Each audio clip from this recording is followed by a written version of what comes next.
You're listening to And This Is Why I Love Comics. Andy and Mike. Andy and Mike.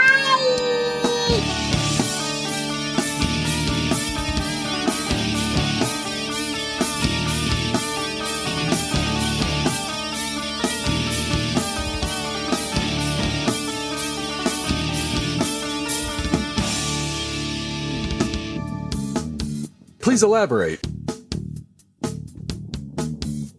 Right into the next one. And welcome to another episode of And This Is Why I Love Comics. I'm Andy. And I'm Mike. And today we have a special treat. We're going to continue our talk about Superman, Man of Steel. This time we're going to talk about the comic. We talked kind of about the movie and some questions last time. This time we're going to talk about the John Byrne 1986 book. It was from July to September of 1986. I'm trying to think where we were in our lives in 1986. Yep. Doesn't really matter. But, you can try it. Just doesn't really have any credit. It has nothing to do with it. Written and drawn by John Byrne and inked by Dick Giordano, which is awesome. Kind of a reboot, modern age origin for Superman after the Crisis on Infinite Earths. I hear, and things I've read on it, I guess editorial after Crisis, they really wanted Superman to be the lone hero from Krypton, and that lasted, I don't know, about 20 issues, but so they wanted him to be, no Supergirl, no Phantom Zone, Kryptonians, none of those existed. He was alone. I think they also wanted him to be not necessarily born on Krypton, but be an American on Earth, kind of thing. Yep, natural born citizen of Earth. Yeah, so of course, a lot of changes, a lot of tightening of powers and scripts, and he didn't have every power under the sun. I think probably the biggest change that I remember is he could get hurt easier. He wasn't quite as powerful. Like the DC Universe role-playing game had him at 50 strength, version 1, but by version 2, he was at 25. Oh, yeah. So exponential drop. Right. So that's how big of a drop it was. For all you role players out there, hi. Like I said last episode, I was all in. I was by 86. I'd been collecting comics seriously for I was gonna say many, but for the last 6. I think I started in 1980 seriously. Mm-hmm. So I was full in. I just read Crisis. Everybody was rebooting. I thought, this is great. I'll get in on the ground floor on this. I remember news articles, this was a big deal. Grand Rapids Press had a big old article on it. Yeah, this was his 50th birthday, I believe it was coming up, wasn't it? Oh, no, that would have been 38 to 88, would have been 50. So Byrne was doing Superman at the 50th. That's right. I thought this was to celebrate his 50th. Such a big deal in comics, and everything was being rebooted, except Batman probably. But it just seemed like a great time to be a DC reader because you could just jump in and not have to know everything. While I continue to say Crisis on Infinite Earths was the biggest mistake DC ever made, except for their choice of artist. The Superman stuff, I really did enjoy. These 6 issues of the miniseries, which then went right into Superman, and action went to team-ups, just like DC Comics Presents would have been. It was a great time to collect Superman and to be a Superman fan. As a George Perez super fan, John Byrne was always a close second to me. I collected him all the time. And, of course, he won our Babe bracket competition, best artist bracket. John Byrne did, so it was well deserved. He was in his prime back then after coming off of X-Men and all that stuff. So this series was, dare I say, super. Mm-hmm. Oh, I see what you did. See what you did. Yeah, I didn't say I was funny. I just said I was clever. No, wait, I don't even know about that. But So you didn't did you get this series as it came out? No. I think I eventually got it, like maybe about a year later. I thought you were say a year ago. No, but it feels like it was a year ago because as I was rereading it, I'm like going, "Oh yeah, I remember this. I remember that. I remember."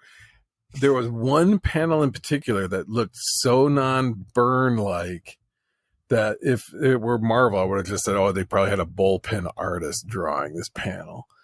And I remembered seeing it because it's like Byrne doesn't draw like this. Why is this one so wonky? And when I came back, I go, "Oh my gosh, there's that panel." I remembered it as if it were a year ago. That I'm like going, "Yeah, it's the same terrible drawn panel." Was it him playing football? Afraid not. Okay. But it might as well have been. But yeah, I think it was when he captures a villain and sticks him on top of a lamppost. Oh, And yeah. he has to look upward. It's an awkward angle on Superman to begin with, but he looks upward and it's just like clearly, the inker dropped a big old blob of ink on the page and went like, "Oh crap, I'm going to have to redraw this." And tried to, and it's like it's Superman's face, and it is the sequence when he catches the purse snatcher and attaches him to the lamp post to keep him in place until the police can pick him up. Right, yeah. It's just like, what just happened to that face? Because everything else is very Byrne, like Byrne's hands, Byrne's faces, how he approaches a panel, all of it. This one panel, everything looks like it just fell apart. In reading it for this podcast, I'm like, "Whoa, yep, that's that panel. I remembered it. I remember that one was like, oh, I remember there was something really bad about this one, that there was a panel in this comic that looked very much like somebody else had to draw it." What did he hang him from anyway?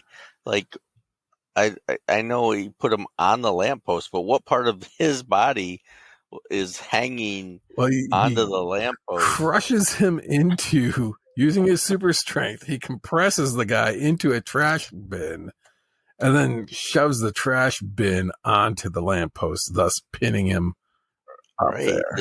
I think that was Superman's first murder. Yeah. Just like, well, human life, don't know, not quite there yet with that moral fiber. It is rereading it, I haven't read it in a long time. Yeah. So I had a bunch of questions that I did not catch clearly the first time. Anything about this story.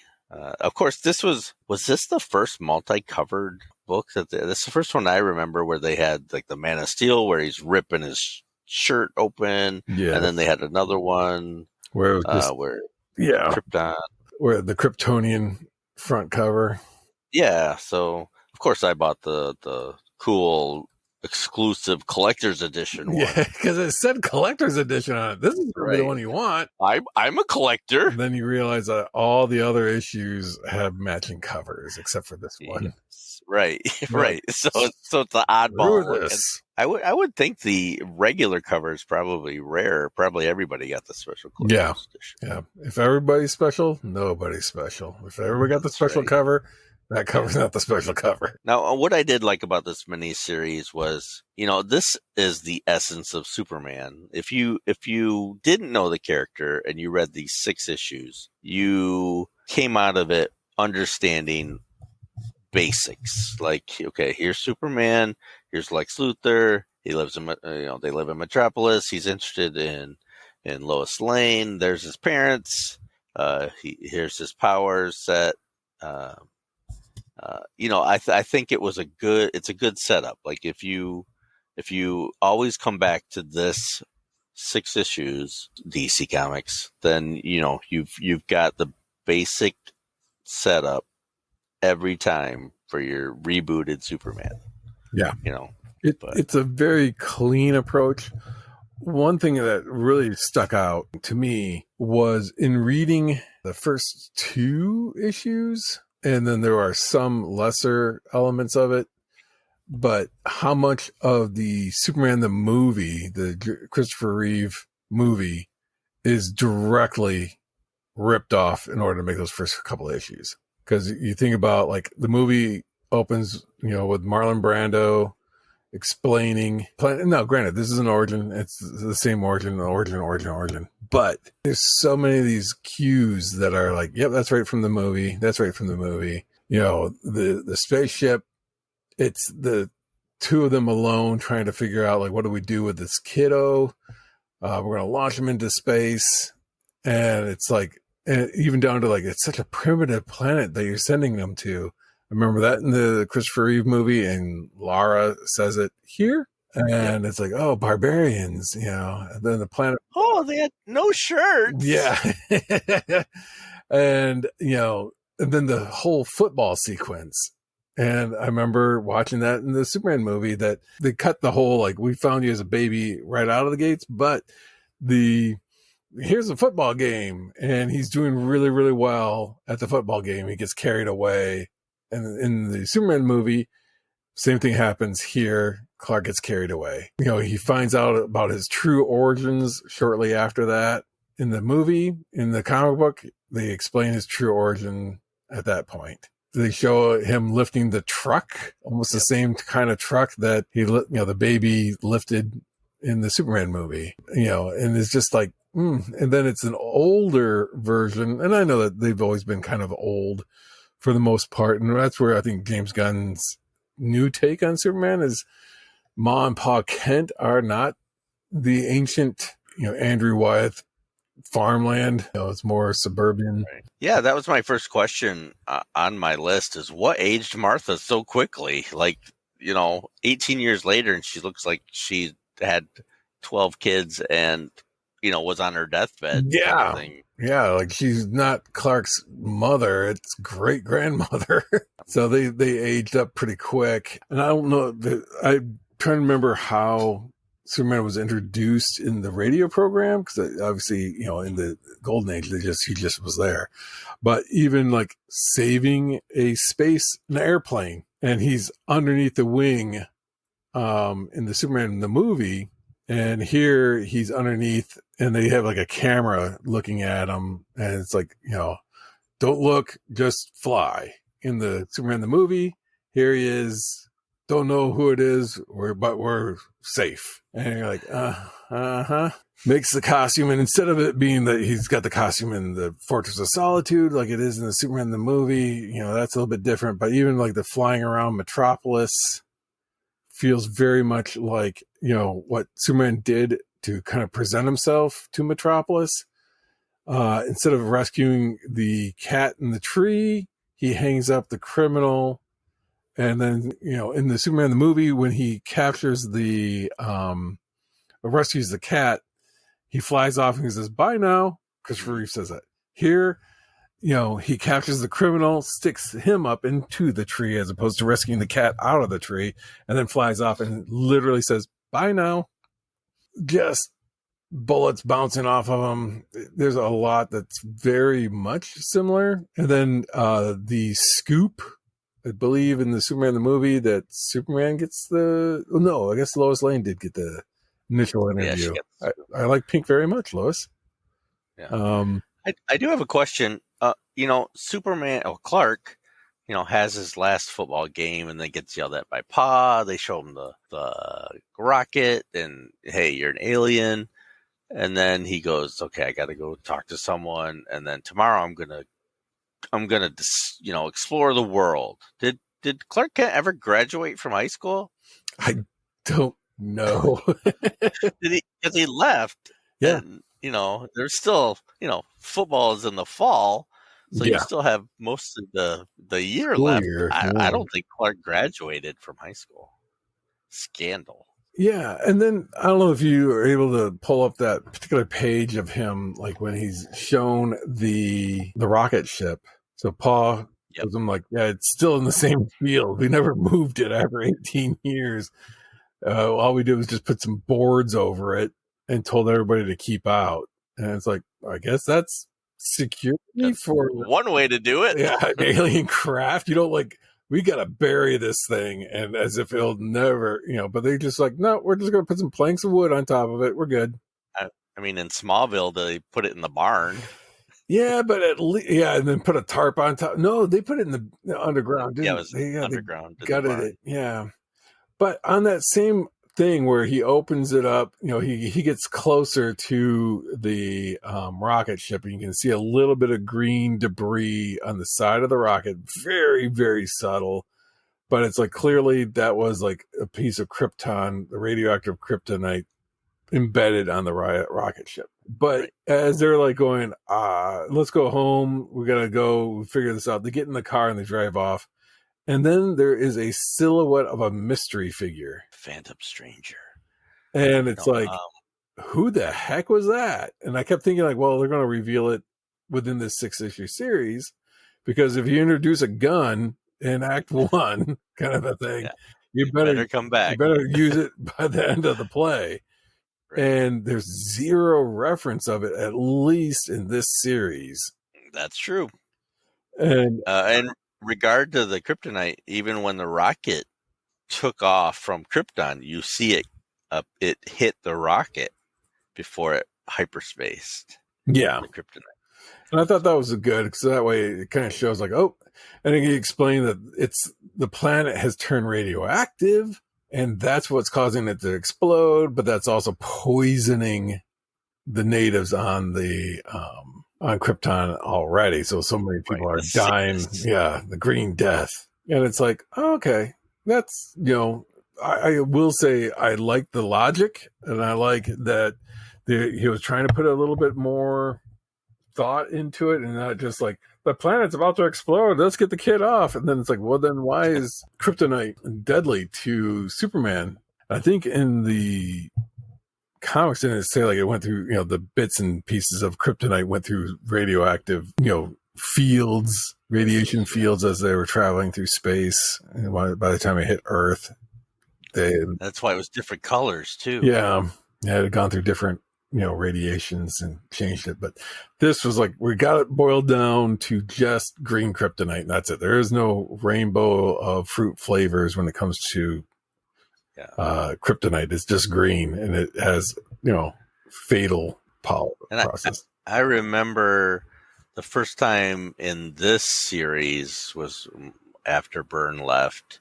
They had Mxyzptlk come up with some different colored kryptonite, just so that it was like magic, and it wasn't.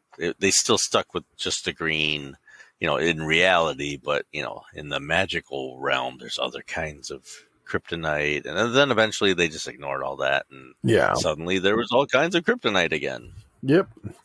Yeah, it's amazing. It's one of those things where they didn't fix everything. It just basically postponed the inevitable return to what was already done. And it's like, yep, only one color kryptonite. Eventually we'll get the other ones. He's the only kryptonite. Eventually we'll bring everybody back. The Kryptonians look this way. Eventually we're going to bring them back to looking like the Silver Age version. Pretty much. But yeah, I don't remember who that person was offhand.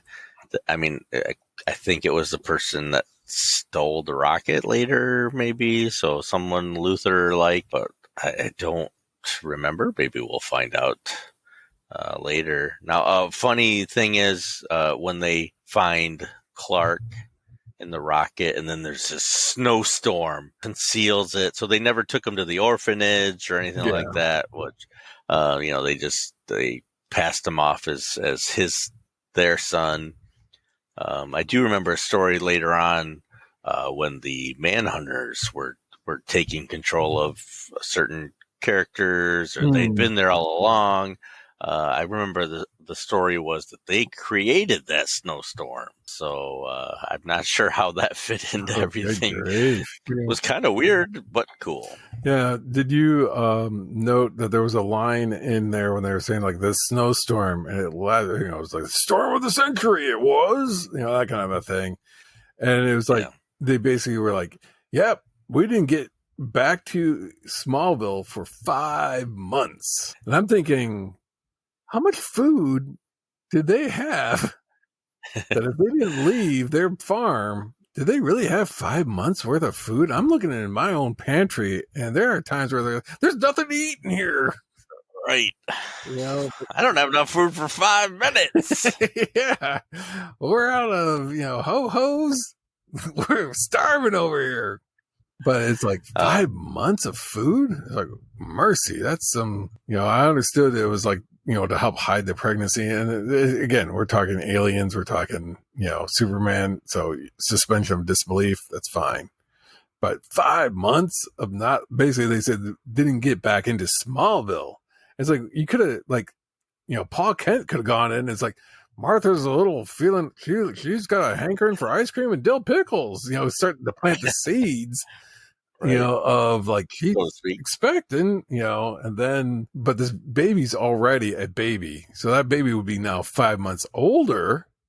Right. Because of the snowstorm, so kind of doing some quasi math here. And it's like this basically say like, well, they use the snowstorm to hide the pregnancy and birth, but it's like, well, no, that child's 5 months older. So that meant that she was already 9 months pregnant and didn't show it to anybody before the fire, before the snowstorm. But that's nitpicking. It's still a really good read. It's still a really good streamlining of it. I do have 2 questions for you on issue 1 that are major changes in the continuity. One is the look of the Kryptonians. What was your take on this, on Byrne's reimagining of what dress, we'll call it, apparel, the Kryptonians wore? He really sanitized it. He made it like there was no love, it seemed, on Krypton. Of course, he threw that in at the end where he always, Jor-El always loved Lara. But he really kind of scienced it to where previously Jor-El was kind of an active person, was all over the planet and all that stuff. But where this one, they had robots with a distinct look. They had the uniforms with the long gowns and almost Egyptian. Yeah, full body cover, every bit of them. I thought it was cool back then. I do like the pre-Crisis Krypton probably better. And eventually, of course, it all reverted back anyway, so it doesn't really matter. This was just, one version of Krypton and all that stuff. But for the time with the reboot, I was willing to go, okay, this is a reboot, and this is what they're doing with it, and their dependency on robots and all that stuff, and like Superman was in a matrix and wasn't born yet, but they knew, they knew enough about him, and it visited him or whatever.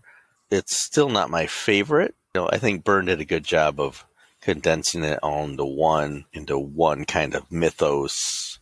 And there was even like a World of Krypton series of miniseries. I think it's the history. Mignola did the art, so producer Tony will appreciate reading that series. Right. Yeah, he loves Mignola. Broadened it a bit more, so I didn't think too badly of it.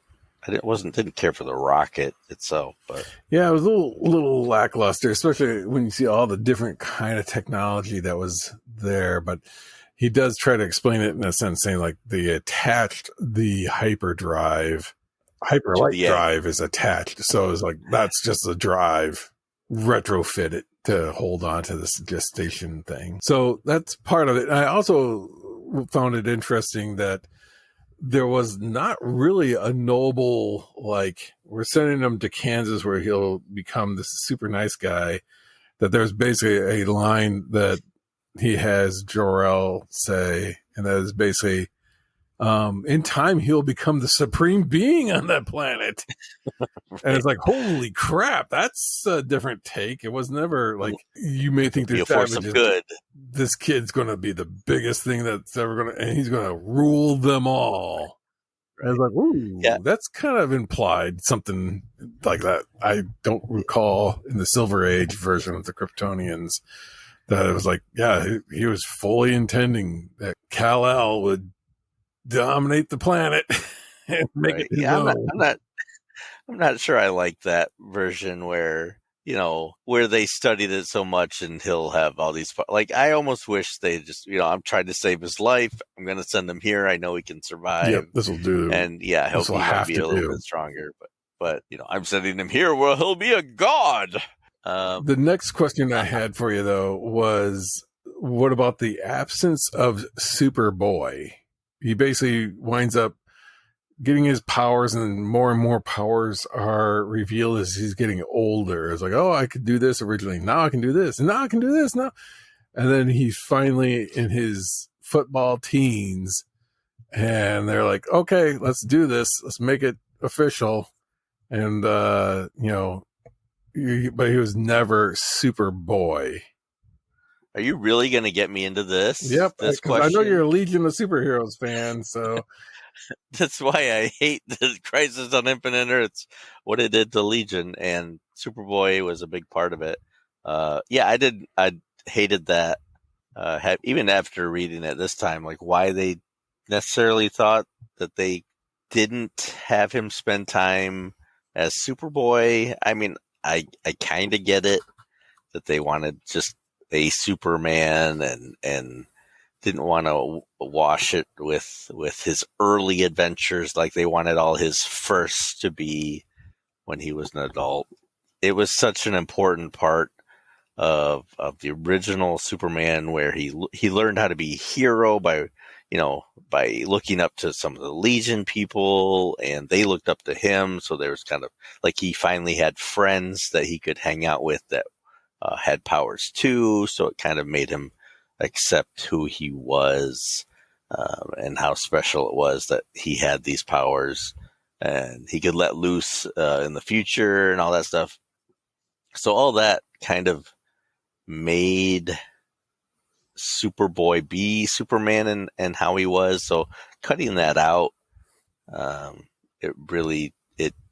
it seemed unnecessary to me. I get it. Byrne wanted to clean it up a little bit, or maybe the editors did and Byrne didn't care. But what's Superman without Superboy? I do wonder about that in the movie too, like whether they're gonna. I assume it's gonna be similar to where he didn't fly around in a costume as a teenager. yeah. I don't know. I lean more towards this solution, not because I wasn't a Legion. I had not read Legion, so I had no idea of how integral Superboy and his past, being a young Superman was. When you see a character that can fly and have all these powers in a podunk little town of Smallville, it's like I had all these adventures there. Even Lex Luthor is there. And then they moved to Metropolis. Clark, who was in Smallville, Lex, who was in Smallville, and Superman all appear in Metropolis more or less around the same time. It just seems like, boy, Superboy's no longer in Smallville. He's over here. And Clark moved at the same time, who was also in Smallville. Huh. Coincidence. Yeah. And it's like, he couldn't, and it really kind of diminishes his time in Metropolis, because it's like, why would Superboy, who has the same strength and abilities as Superman, spend his time in Smallville? Well, I understand that. And I almost wish they'd kept, if he was going to do Superboy, you could still do it because he's having adventures in a different time. Like, could do, he could still be Superboy and not ever show up as Superboy on Earth. Like when he was in costume as a teenager, he was in the 31st century, and they could have still kept the Legion part. It would, it would have made less sense, but it already made a lot less sense anyway. It's comic books, like that. I do have a couple questions myself. Okay. After Superman shows up and does some things, he flies back to Smallville and shows up in his room, and Pa hears a sound upstairs. Pa grabs a wooden spoon and marches up the stairs to try and get the intruder. You're telling me he's the only farmer who doesn't have a shotgun nearby, Yeah. ready, loaded, and willing to shoot? I mean, come on. Yeah. That's just not right. No, when you think about how many farmers have to go all old yeller on their animals, Right. the gun would be on hand. There's no way he didn't have a gun. Yeah. Also, there was a phrase that Superman said. They were locked together like dancers in an obscene ballet. Aren't all ballets obscene? I mean, really? Yeah. I mean, come on. That was a good line. I just didn't understand that line. Yeah, you almost feel as if, like in the Christmas Story, it's like, oh, that's a great line. That's a great line.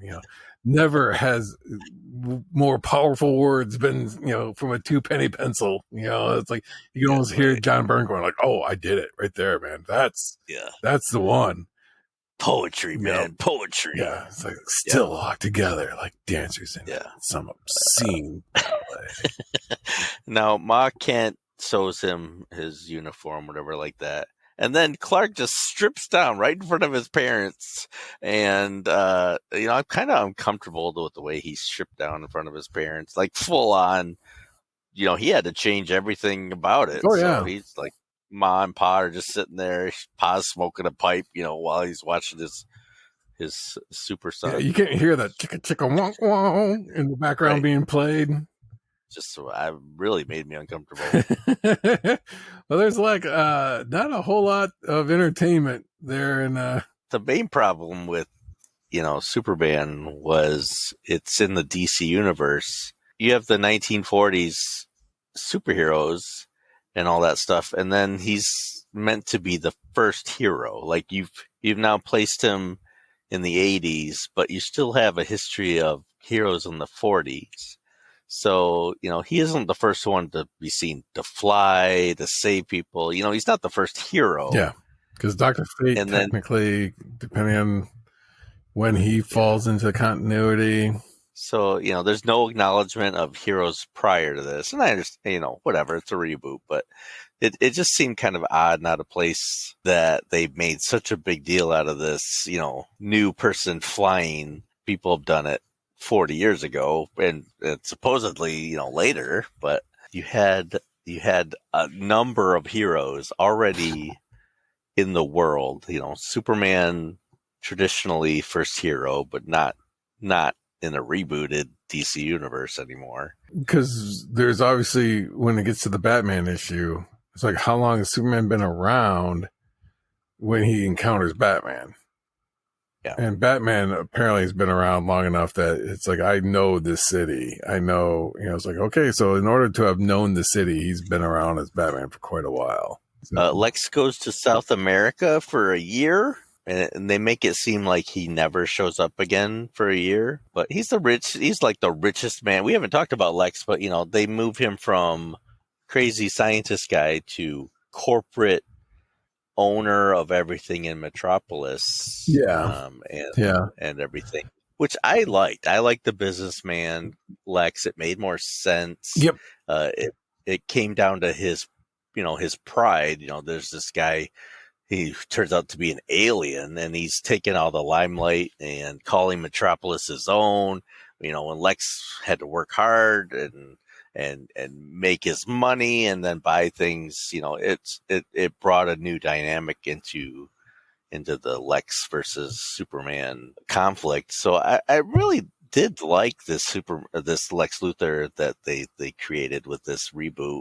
Yeah. And it lasted quite a while. Yeah. And I think there's still obviously remnants. And he was he wasn't in hiding. He wasn't, reclusive.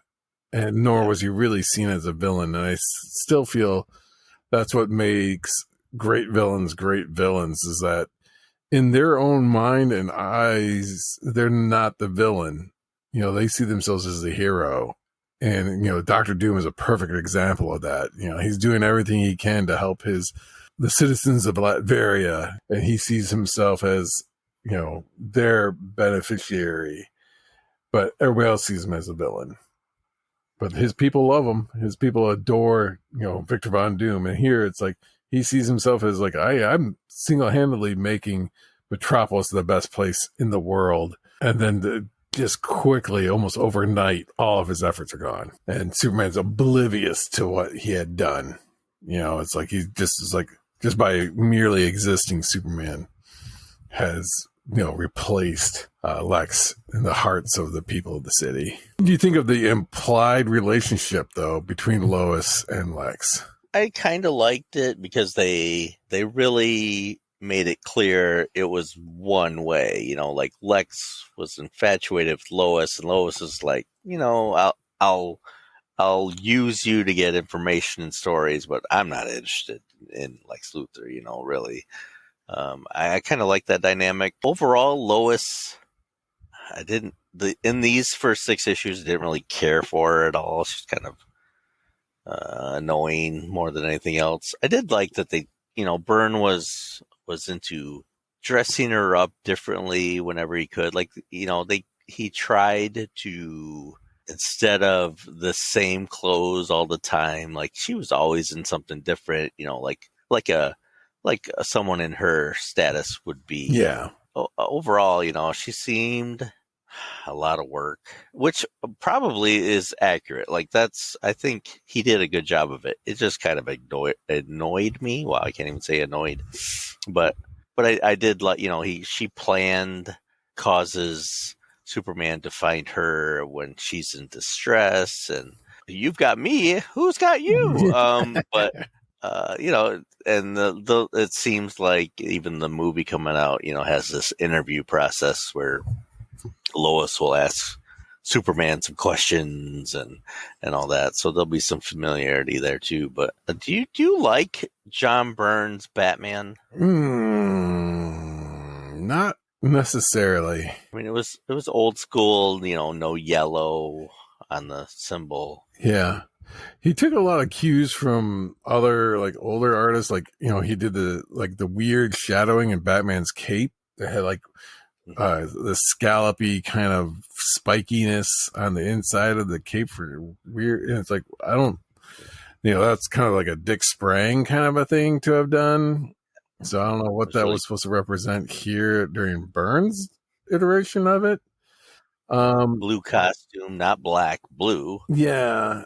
And there's, moments where he goes full black with with Batman's cowl and cape. And then others, it's like, there's one in particular where it looked almost as if they forgot to ink him. And they're like, oh crap, we forgot to put this was all marked as being black. And it's where they're on the rooftop. Magpie just did the explosion gag with one of her henchmen, and Batman just stands there, and it's like he is cyan. He is the bluest of blue.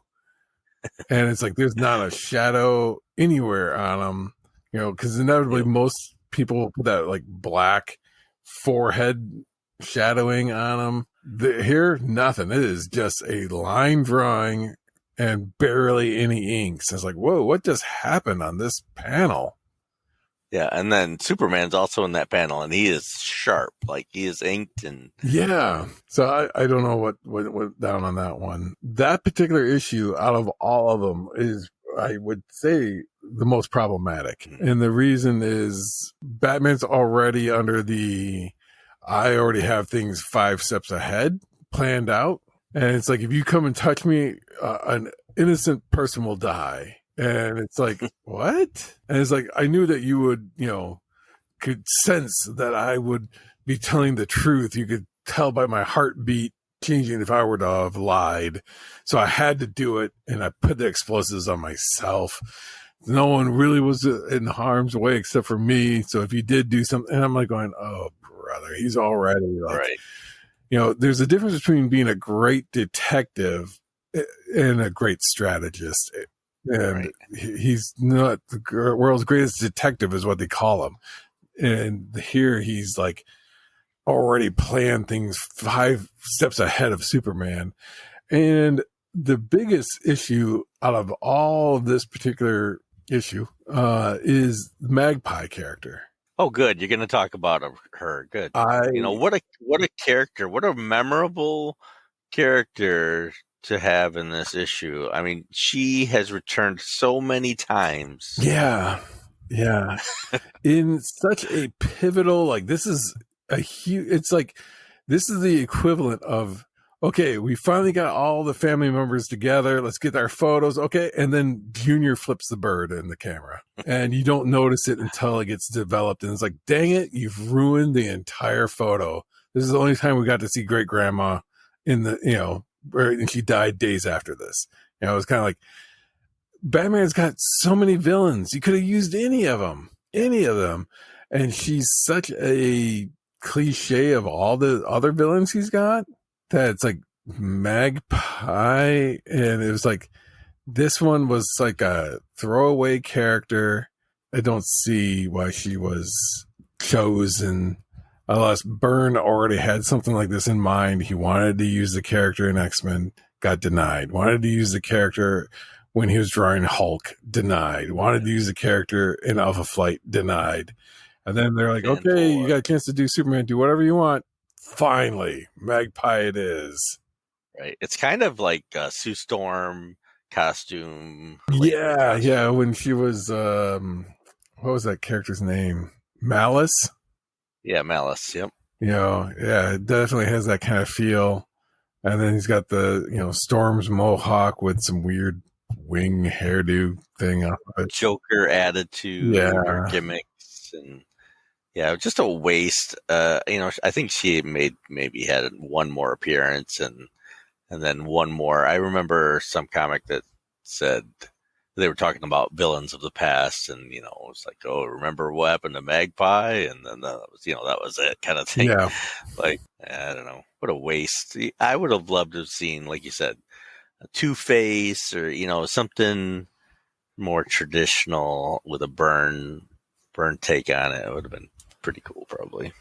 Yeah, and you could have easily like swapped out this villain with any other Batman villain, and you would not really have seen any difference. Like you could have drawn in the Penguin right on top of this character, and you'd have been like, "Yep, Joker, yep, any of them." And it would have made the character a little bit more like, or this issue, because it is such a pivotal 6 issues where we're setting up Superman going forward.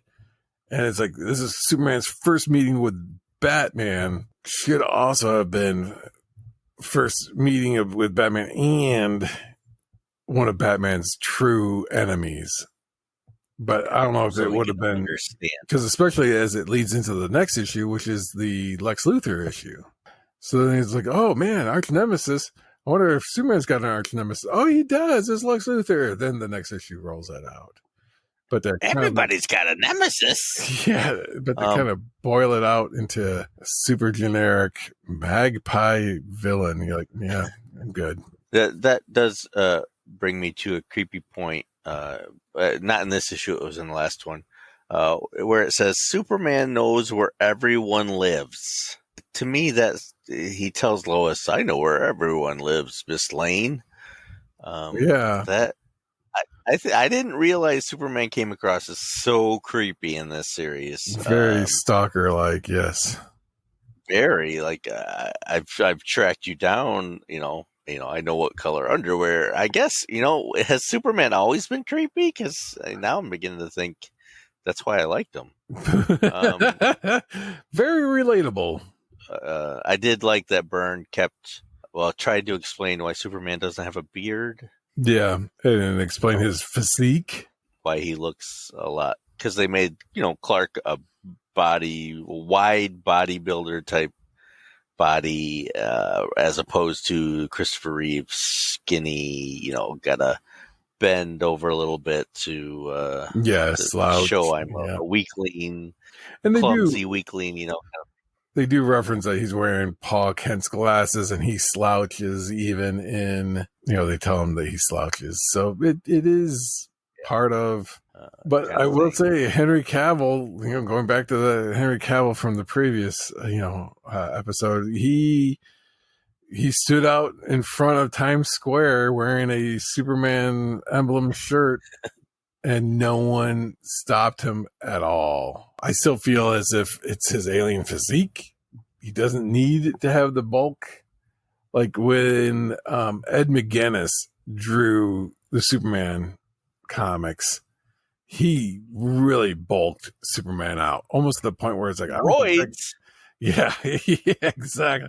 Whereas, like, I don't think he could pull his arm all the way back and touch his shoulder. It's like I can only go 90 degrees with my elbow. Can't go any higher than that.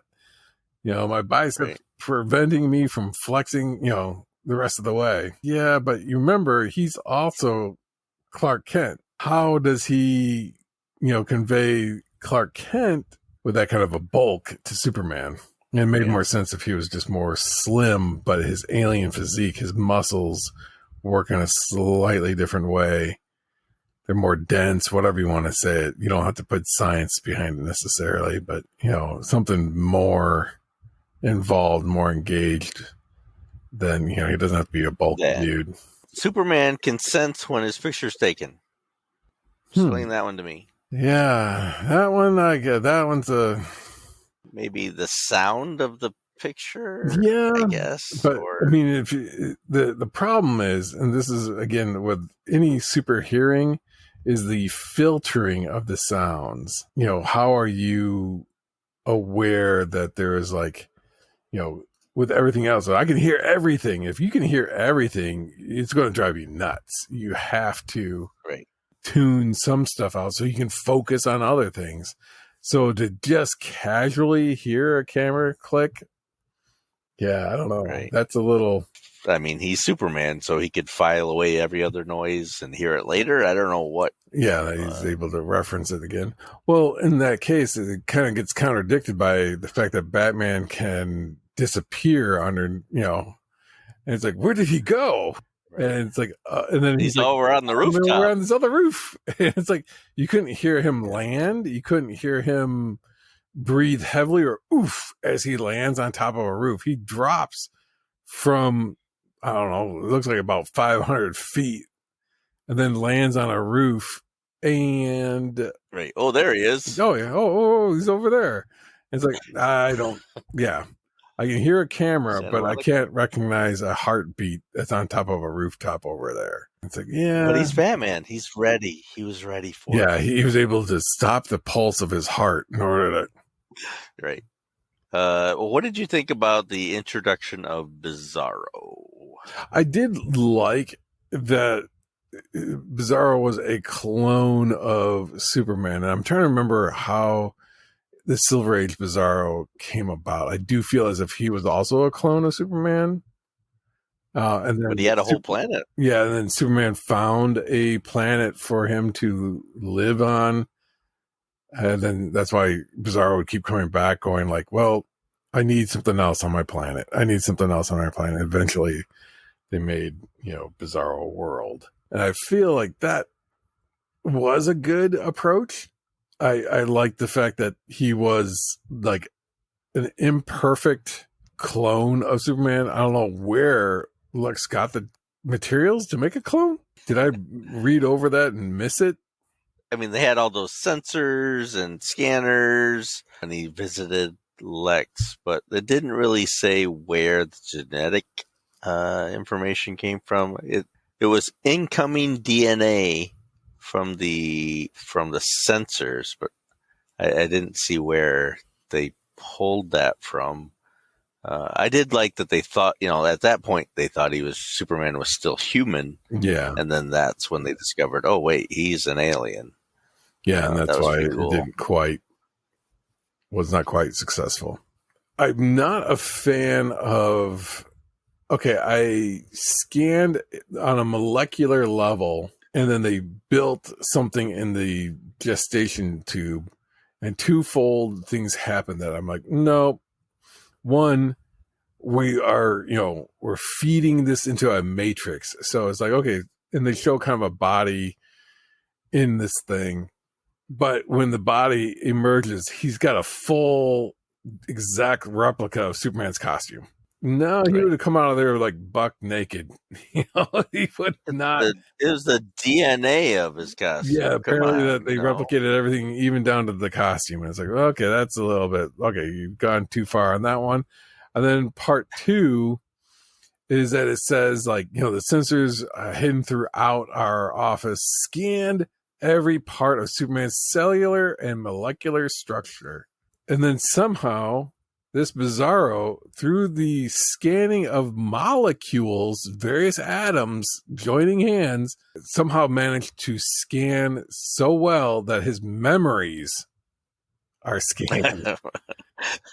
And the fact that he's like, looks like Clark, and it's like, oh geez, how I can understand him just having, but it's like, great Scott, he's dressed as me and Clark, and you're like, oh brother, that's weak. The third part was the resolution, and I'm like, ugh. Okay, so Lois's sister, is blind. She was a flight attendant, now blind. I'm like, going, okay. Yeah, did I miss that part in an earlier story where she was blinded? Nope. Was that in this? Okay, not at all. It's just all of a sudden appears, and we're now working through this drama, and it's like, it seemed like an important plot point that I just missed, or like Superman saved that aircraft, and I don't know. I thought I missed. Fell over and hit her head, and now is blinded. Something like that.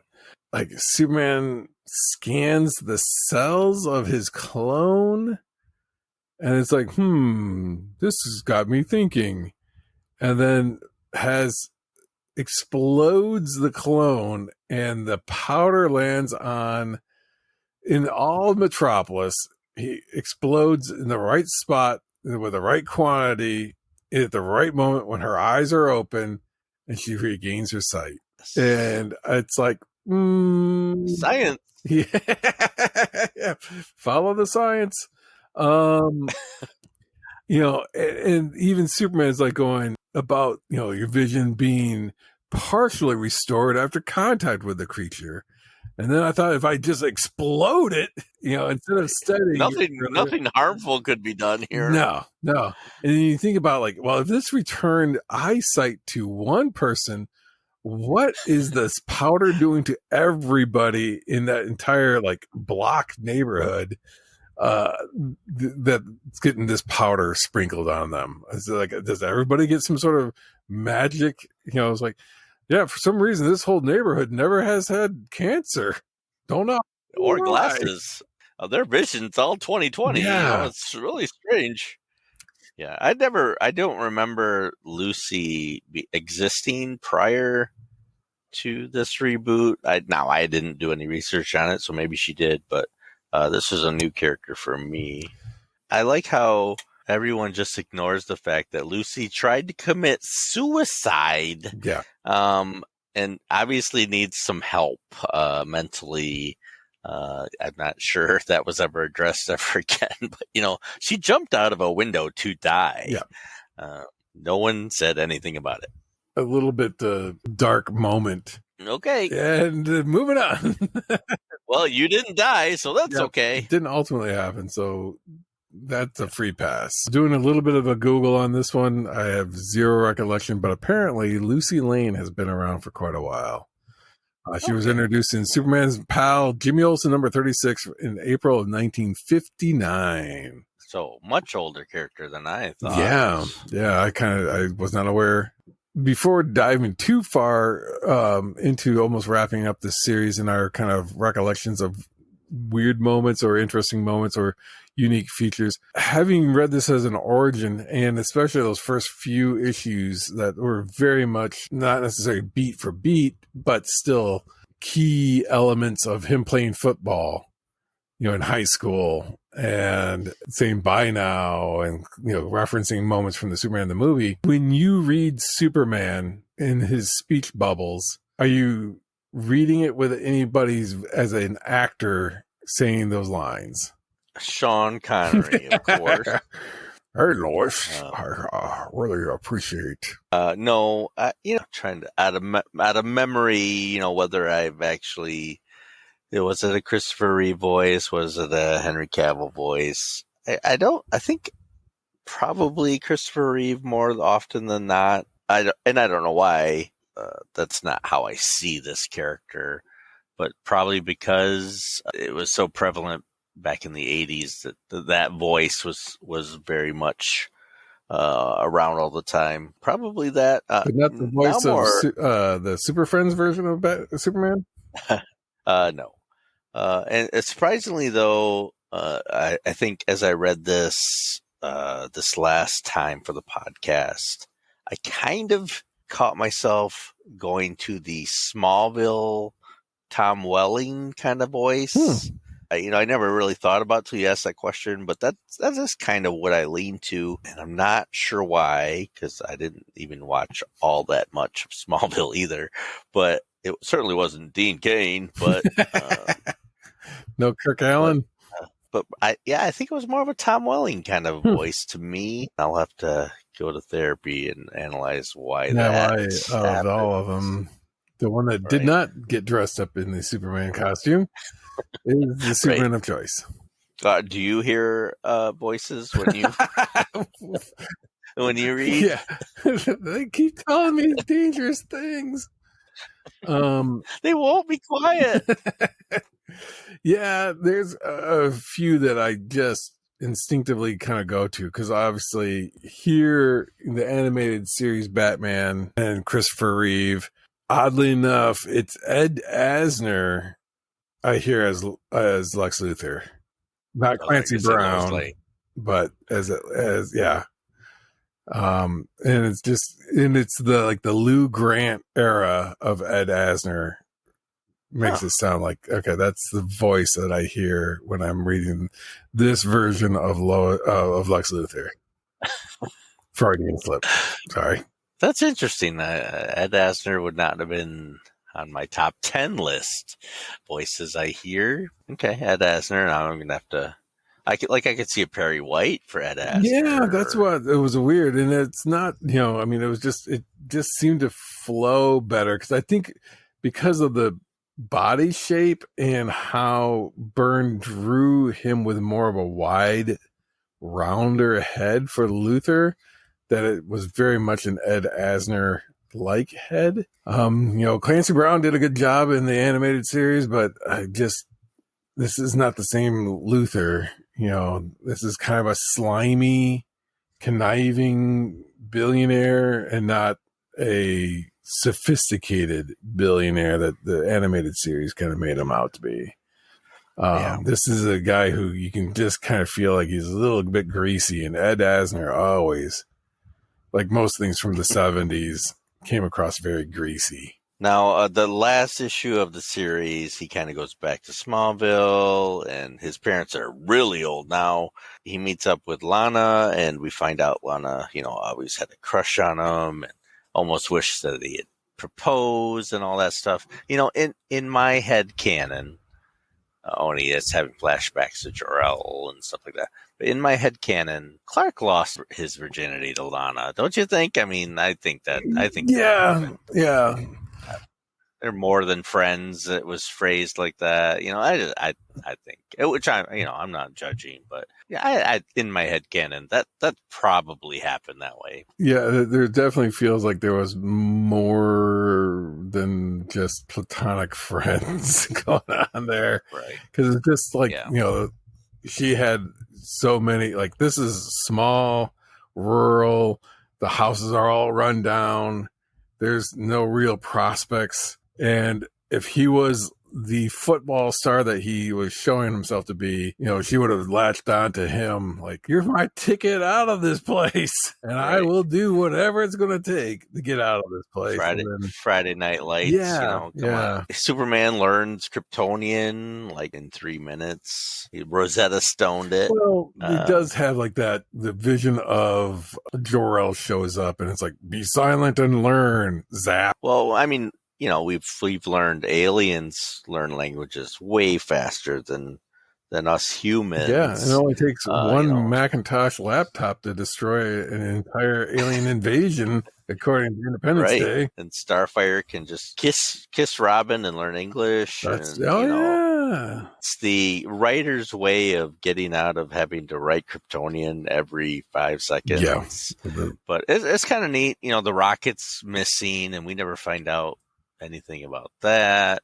There's obviously Byrne is putting subplots in this 6 issues that he's going to touch later on, which I love. I love the little tidbits here and there. Leaving some people not. Yeah, Superman lands in the Arctic, kind of snowy area, and you're thinking he's going to build the fortress, and then he doesn't. Just stands there looking Supermanish. Yeah. I will say something went askew. Everything about it looks like Byrne, except for something about the face isn't right on that last panel, or what?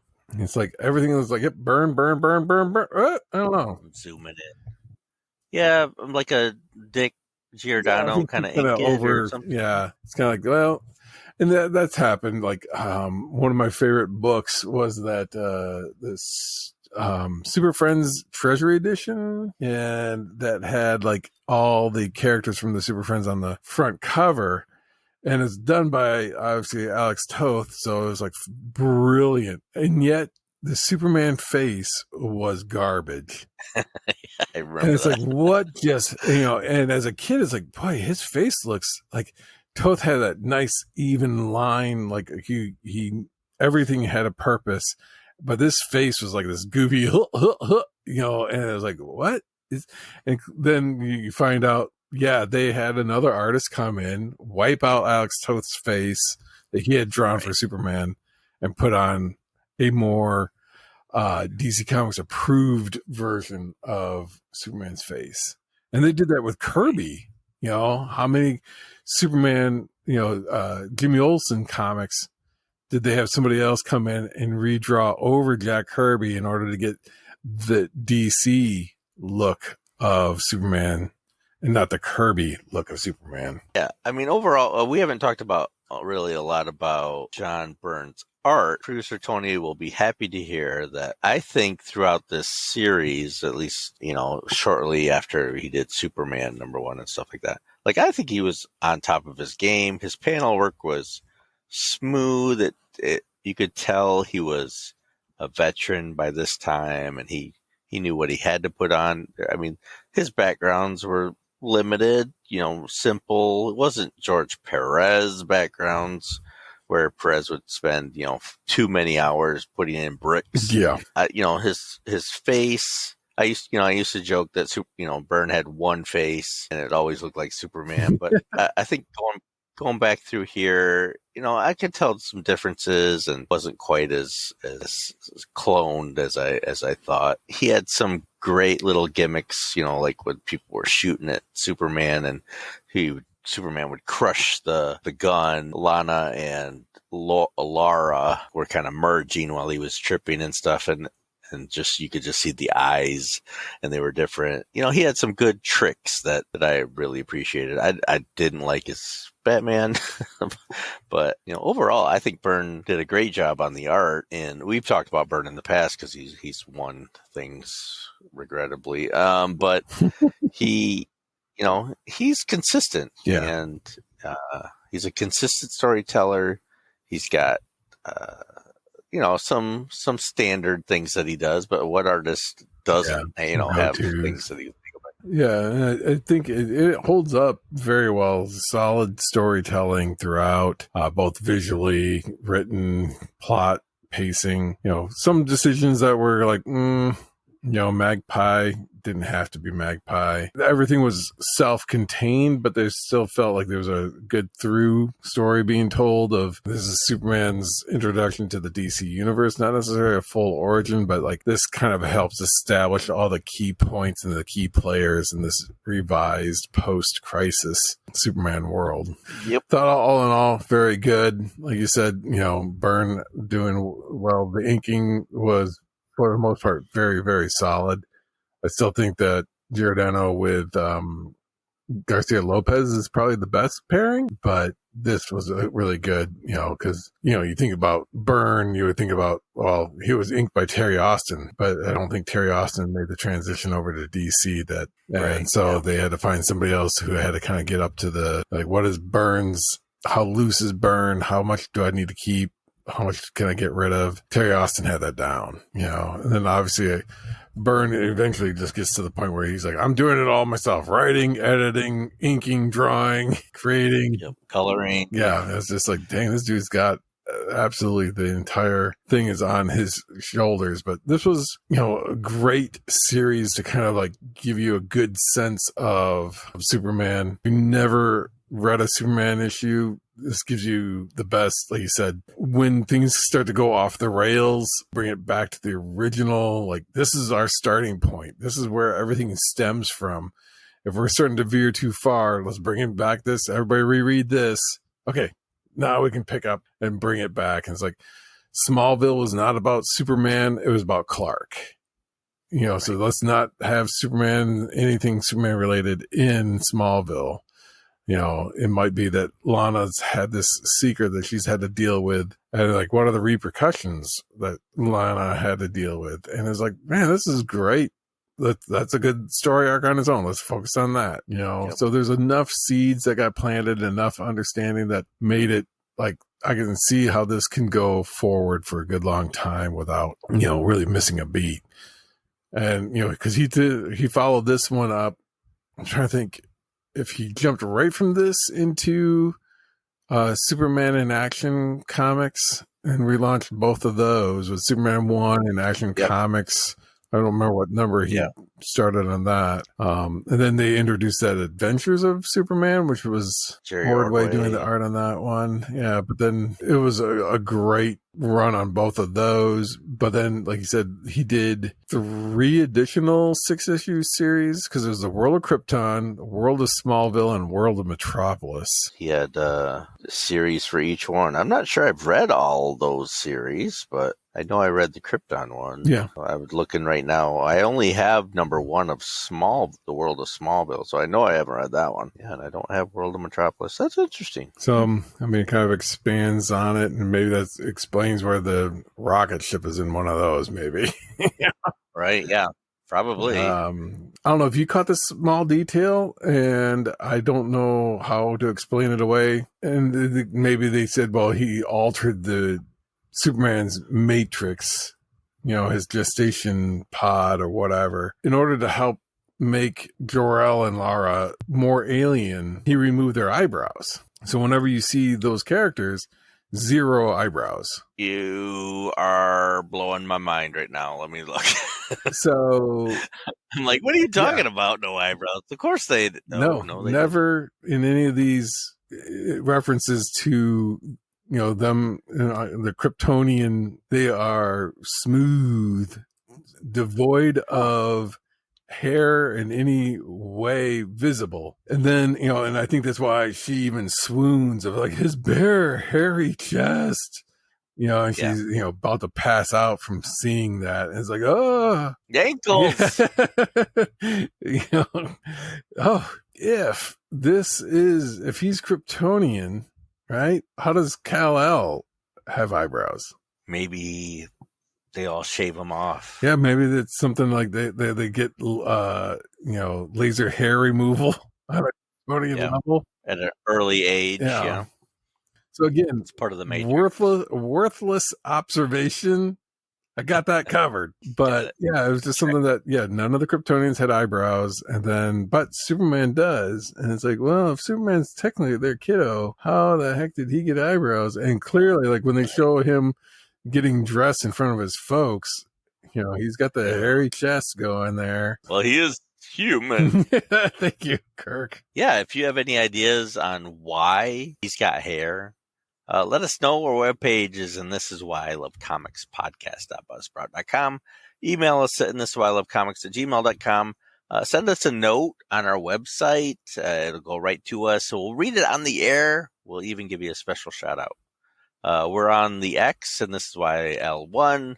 We're on Facebook, and this is why I love comics podcast. The TikToks, like those youngsters, Why I Love Comic podcast. Can support the show. You can join the Patreon. Thanks to producers Katie and Tony, our co-hosts, which we need to have on again, Matt 2.0, 10.0, Kevin, and Jamie. And of course, Thunder Chicken lets us use their music. Go check them out on Spotify. All the links are in the show notes. I don't know why my voice is like this, but it's probably because it's late. Or is it very early for the next day? So Man of Steel, I'd give it like 4 out of 5 Rothleys. Yeah. Yep. A good solid knee 4.5. slap to boot. Absolutely. John Byrne has not let me down. Don't tell producer Tony that I like John Byrne. Yeah. I think he did it. This was well conceived and a solid, fresh approach to the Superman lineup. Next thing we're going to talk about. Marvel Civil War. For the show, I'm Andy, and I'm Mike. And we'll see you next Monday. And your supple chest is on me, and your skin melts around me, and your face is in between age and intimacy. And I would give you everything if I owned everything. As your tears bleed down, all my thoughts go down. And ocean and blood combine. Toodles. Or Oh, wait, I stole your line. That's what you say, Toodles. Yep, I stole that. I can't take credit. That's Lupin the Third. That's his catchphrase.